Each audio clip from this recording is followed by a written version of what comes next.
선량한 마음으로 주님을 생각하고 순수한 마음으로 그분을 찾아라. 성부와 성자와 성령의 이름으로 아멘. 주님, 이제 주님을 만나려 합니다. 당신의 말씀을 들려주시고 당신의 말씀을 보여주시고 당신의 말씀을 만지게 해주십시오. 저를 보시는 주님의 기쁨을 느끼게 해주십시오. 저와의 만남을 기뻐하시는 우리 주 예수 그리스도를 통하여 비나이다. 아멘. 세례자 요한의 출생. 루가의 복음서 1장. 존경하는 데오필로님, 우리들 사이에서 일어난 그 일들을 글로 엮는데 손을 댄 사람들이 여럿 있었습니다. 그들이 쓴 것은 처음부터 직접 눈으로 보고 말씀을 전파한 사람들이 우리에게 전해준 사실 그대로입니다. 저 역시 이 모든 일들을 처음부터 자세히 조사해 둔 바 있으므로 그것을 순서대로 정리하여 가깝게 써서 보내드리는 것이 좋겠다고 생각하였습니다. 그러하오니 이 글을 보시고 이미 듣고 배우신 것들이 틀림없는 사실이라는 것을 알아주시기 바랍니다. 헤로데가 유다의 왕이었을 때 아비아조에 속하는 사제 한 사람이 있었는데 그 이름은 지가랴였고 그의 아내는 사제 아론의 후예로서 이름은 엘리사벳이었다. 이 부부는 다같이 주님의 모든 계명과 규율을 어김없이 지키며 하느님 앞에서 의롭게 살았다. 그런데 그들에게는 아이가 없었다. 엘리사벳은 원래 아기를 낳지 못하는 여자인데다가 이제는 내외가 다 나이가 많았다. 어느 날 지가랴는 자기 조의 차례가 되어 하느님 앞에서 사제 직분을 이행하게 되었다. 사제들의 관례에 따라 주님의 성소에 들어가 분향할 사람을 제비 뽑아 정하였는데 지가랴가 뽑혀 그 일을 맡게 되었다. 안에서 지가랴가 분향하고 있는 동안 밖에서는 많은 사람들이 모여 기도를 드리고 있었다. 그때 주님의 천사가 지가랴에게 나타나 분향제단 오른쪽에 서 있었다. 이것을 본 지가랴는 몹시 당황하여 두려움에 사로잡혔다. 그때 천사가 이렇게 말하였다. 두려워하지 마라, 지가랴. 하느님께서 내 간구를 들어주셨다. 내 아내 엘리사벳이 아들을 낳을 터이니 아기의 이름을 요한이라 하여라.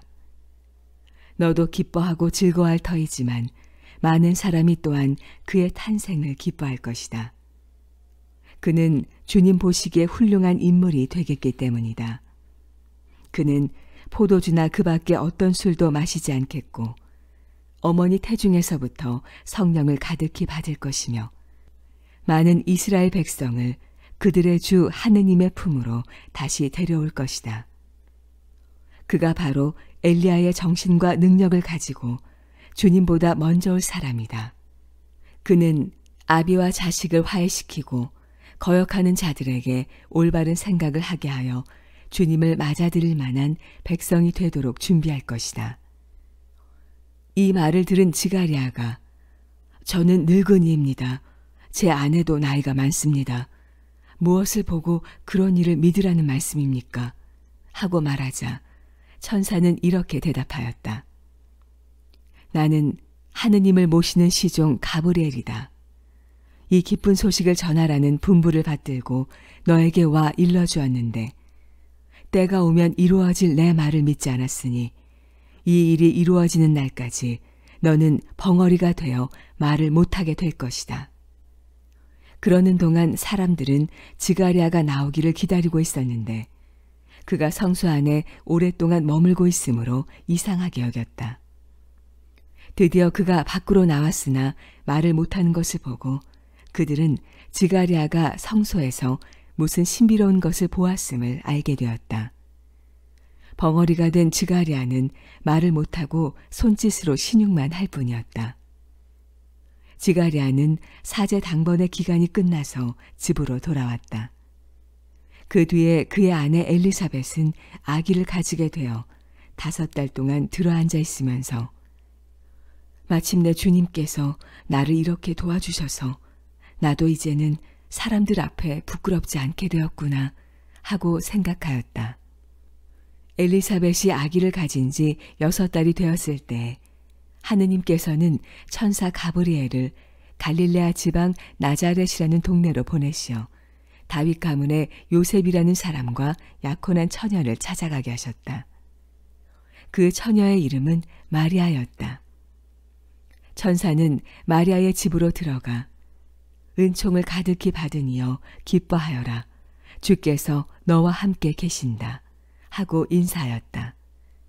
마리아는 몹시 당황하며 도대체 그 인사말이 무슨 뜻일까 하고 곰곰이 생각하였다. 그러자 천사는 다시 두려워하지 마라 마리아. 너는 하느님의 은총을 받았다. 이제 아기를 가져 아들을 낳을 터이니 이름을 예수라 하여라. 그 아기는 위대한 분이 되어 지극히 높으신 하느님의 아들이라 불릴 것이다. 주 하느님께서 그에게 조상 다윗의 왕위를 주시어 야곱의 후손을 영원히 다스리는 왕이 되겠고 그의 나라는 끝이 없을 것이다. 하고 일러주었다. 이 말을 듣고 마리아가 이 몸은 처녀입니다. 어떻게 그런 일이 있을 수 있겠습니까? 하자 천사는 이렇게 대답하였다. 성령이 너에게 내려오시고 지극히 높으신 분의 힘이 감싸주실 것이다. 그러므로 태어나실 그 거룩한 아기를 하느님의 아들이라 부르게 될 것이다. 내 친척 엘리사벳을 보아라.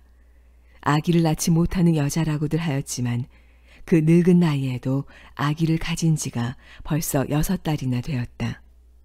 하느님께서 하시는 일은 안 되는 것이 없다.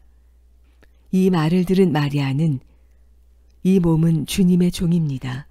지금 말씀대로 저에게 이루어지기를 바랍니다. 하고 대답하였다.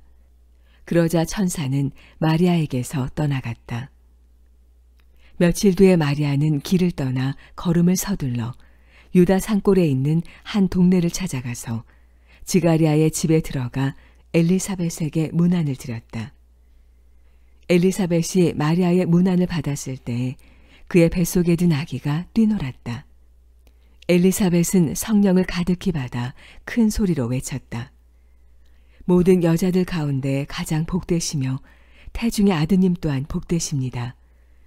주님의 어머니께서 나를 찾아주시다니 어찌된 일입니까? 문안의 말씀이 내 귀에 울렸을 때 내 태중의 아기도 기뻐하며 뛰놀았습니다. 주님께서 약속하신 말씀이 꼭 이루어지리라 믿으셨으니 정녕 복되십니다. 이 말을 듣고 마리아는 이렇게 노래 불렀다. 내 영혼이 주님을 찬양하며 내 구세주 하느님을 생각하는 기쁨에 이 마음 설렙니다. 주께서 여종의 비천한 신세를 돌보셨습니다. 이제부터는 온 백성이 나를 복되다 하리니 전능하신 분께서 나에게 큰 일을 해주신 덕분입니다. 주님은 거룩하신 분, 주님을 두려워하는 이들에게는 대대로 자비를 베푸십니다. 주님은 전능하신 팔을 펼치시어 마음이 교만한 자들을 흩으셨습니다.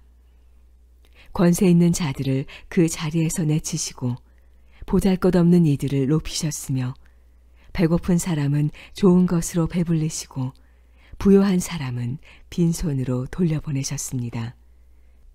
주님은 약속하신 자비를 기억하시어 당신의 종 이스라엘을 도우셨습니다.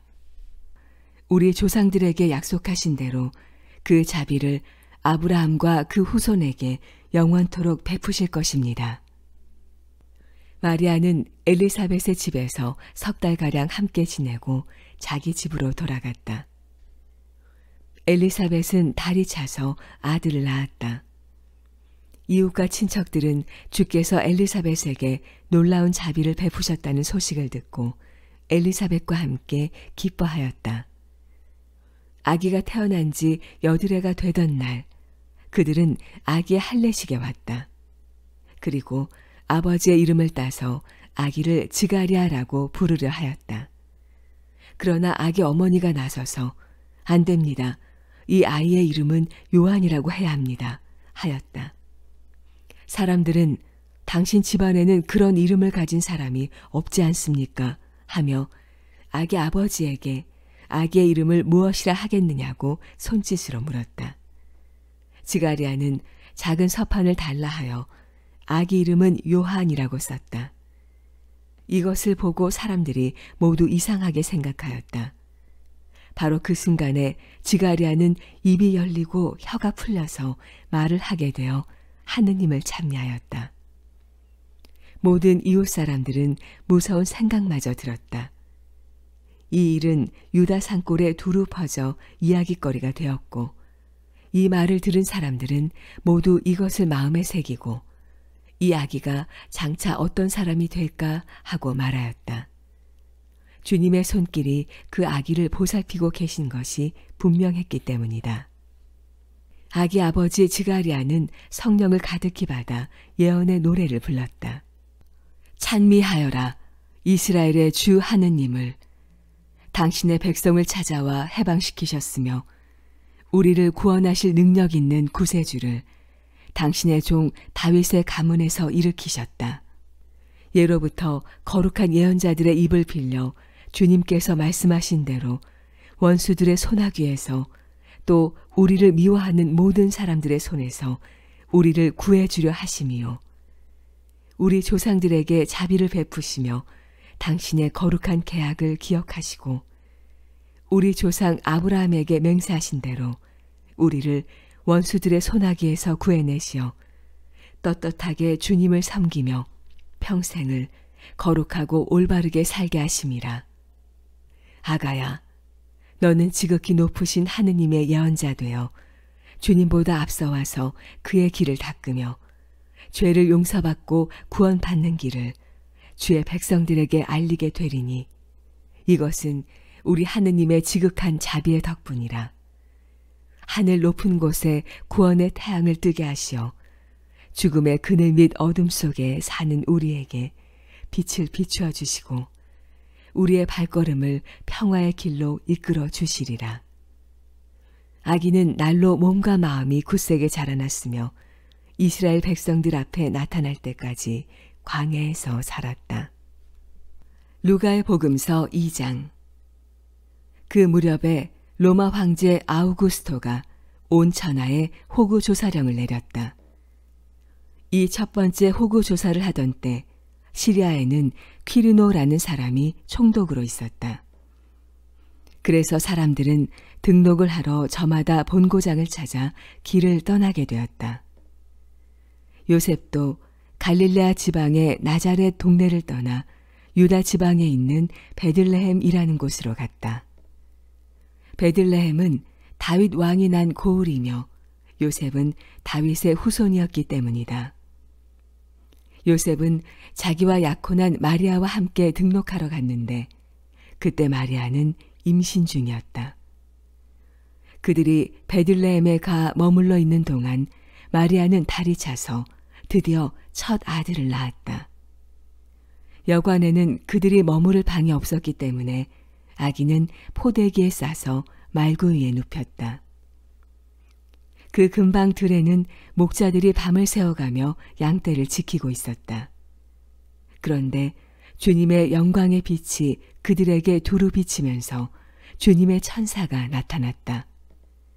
목자들이 겁에 질려 떠는 것을 보고 천사는 두려워하지 마라. 나는 너희에게 기쁜 소식을 전하러 왔다. 모든 백성들에게 큰 기쁨이 될 소식이다. 오늘 밤 너희의 구세주께서 다윗의 고을에 나셨다. 그분은 바로 주님이신 그리스도이시다. 너희는 한 갓난아기가 포대기에 쌓여 그 위에 누워있는 것을 보게 될 터인데 그것이 바로 그분을 알아보는 표이다 하고 말하였다. 이때 갑자기 수많은 하늘의 군대가 나타나 그 천사와 함께 하느님을 찬양하였다. 하늘 높은 곳에는 하느님께 영광, 땅에서는 그가 사랑하시는 사람들에게 평화. 천사들이 목자들을 떠나 하늘로 돌아간 뒤에 목자들은 서로 어서 베들레헴으로 가서 주님께서 우리에게 알려주신 그 사실을 보자 하면서 곧 달려가 보았더니 마리아와 요셉이 있었고 과연 그 아기는 구유에 누워 있었다. 아기를 본 목자들이 사람들에게 아기에 관하여 들은 말을 이야기하였더니 목자들의 말을 들은 사람들은 모두 그 일을 신기하게 생각하였다. 마리아는 이 모든 일을 마음속 깊이 새겨 오래 간직하였다. 목자들은 자기들이 듣고 보고한 것이 천사들에게 들은 바와 같았기 때문에 하느님의 영광을 찬양하며 돌아갔다. 8일째 되는 날은 아기에게 할례를 베푸는 날이었다. 그날이 되자 아기가 잉태되기 전에 천사가 일러준 대로 그 이름을 예수라고 하였다. 그리고 모세가 정한 법대로 정결 예식을 치르는 날이 되자 부모는 아기를 데리고 예루살렘으로 올라갔다. 그것은 누구든지 첫 아들을 주님께 바쳐야 한다는 주님의 율법에 따라 아기를 주님께 봉헌하려는 것이었고 또 주님의 율법대로 산비둘기 한 쌍이나 집비둘기 새끼 2마리를 정결례의 제물로 바치려는 것이었다. 그런데 예루살렘에는 시므온이라는 사람이 살고 있었다. 이 사람은 의롭고 경건하게 살면서 이스라엘의 구원을 기다리고 있었다. 그에게는 성령이 머물러 계셨는데 성령은 그에게 주님께서 약속하신 그리스도를 죽기 전에 꼭 보게 되리라고 알려주셨던 것이다. 마침내 시므온이 성령의 인도를 받아 성전에 들어갔더니 마침 예수의 부모가 첫 아들에 대한 율법의 규정을 지키려고 어린 아기 예수를 성전에 데리고 왔다. 그래서 시므온은 그 아기를 2팔에 받아 안고 하느님을 찬양하였다. 주여, 이제는 말씀하신 대로 이 종은 평안히 눈 감게 되었습니다. 주님의 구원을 제 눈으로 보았습니다. 만민에게 베푸신 구원을 보았습니다. 그 구원은 이방인들에게는 주의 길을 밝히는 빛이 되고 주의 백성 이스라엘에게는 영광이 됩니다. 아기의 부모는 아기를 두고 하는 이 말을 듣고 감격하였다. 시므온은 그들을 축복하고 나서 아기 어머니 마리아에게 이렇게 말하였다. 이 아기는 수많은 이스라엘 백성을 넘어뜨리기도 하고 일으키기도 할 분이십니다. 이 아기는 많은 사람들의 반대를 받는 표적이 되어 당신의 마음은 예리한 칼에 찔리듯 아플 것입니다. 그러나 그는 반대자들의 숨은 생각을 드러나게 할 것입니다. 또한 파누엘의 딸로서 아셀 지파의 혈통을 이어받은 안나라는 나이 많은 여자 예언자가 있었다. 그는 결혼하여 남편과 7해를 같이 살다가 과부가 되어 84살이 되도록 성전을 떠나지 않고 밤낮 없이 단식과 기도로서 하느님을 섬겨왔다. 이 여자는 예식이 진행되고 있을 때에 바로 그 자리에 왔다가 하느님께 감사를 드리고 예루살렘이 구원될 날을 기다리던 모든 사람에게 이 아기의 이야기를 하였다. 아기의 부모는 주님의 율법을 따라 모든 일을 다 마치고 자기 고향 갈릴레아 지방 나자렛으로 돌아갔다. 아기는 날로 튼튼하게 자라면서 지혜가 풍부해지고 하느님의 은총을 받고 있었다. 해마다 과월절이 되면 예수의 부모는 명절을 지내러 예루살렘으로 가곤 하였는데 예수가 12살이 되던 해에도 예년과 마찬가지로 예루살렘으로 올라갔다.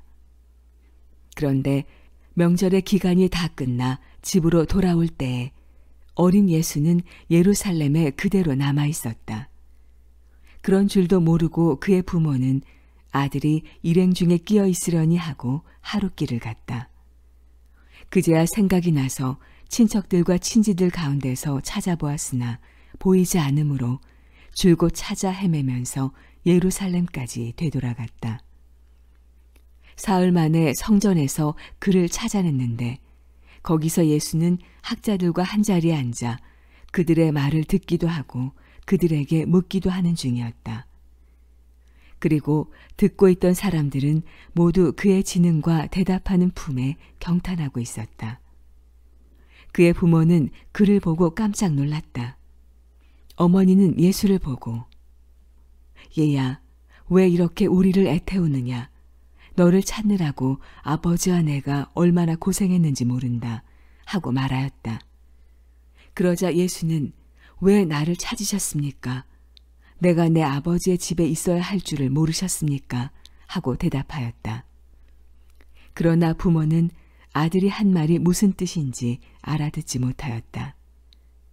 예수는 부모를 따라 나자렛으로 돌아와 부모에게 순종하며 살았다.